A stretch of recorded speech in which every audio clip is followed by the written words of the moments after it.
একটা মেয়ে পেয়েছে বলে আসি।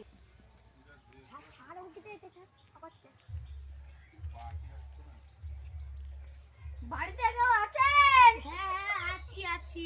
আসুন ঘটক মশাই, বসুন। ছাতাটা রেখে দি। আরে ঘটক মশাই, কি প্রস্তাব নিয়ে এসেছেন? একটা মেয়ে দেখেছি, ওটা পছন্দ নাকি বলুন। কই মেয়েটাকে দেখান তো। মেয়েটা তো আসেনি, যখন বিয়ে দেবো তখন দেখে। ঠিক আছে ঘটক মশাই, তাহলে দেখাশোনা কালই হবে। ঠিক আছে ঘটক মশাই। যা একটু মেয়ের বাড়ির থেকে ঘুরে আসি। কই গো মেয়ের মা? এই তো। আরে ঘটক মশাই, আপনি আসেন বসেন।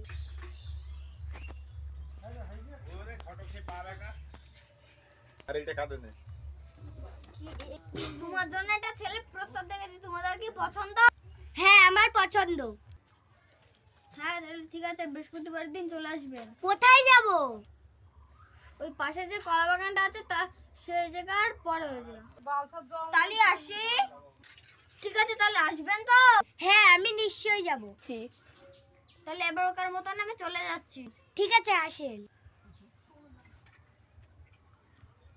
শুনেছি বৃহস্পতিবারকে বিয়ে পড়াতে।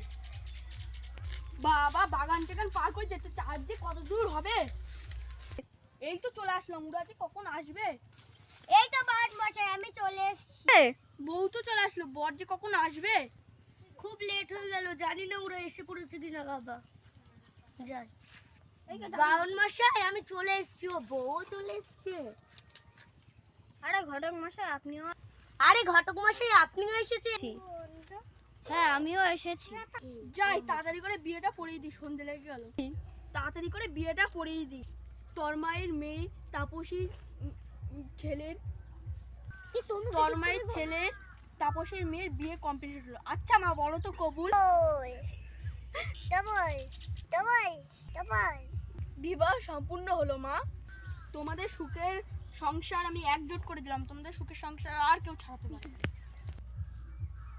হ্যালো বন্ধুরা, এই কমিটিটা কেমন হলো আপনারা জানাবেন। ভালো লাগলে লাইক শেয়ার কমেন্ট করতে ভুলবেন না। যদি ভালো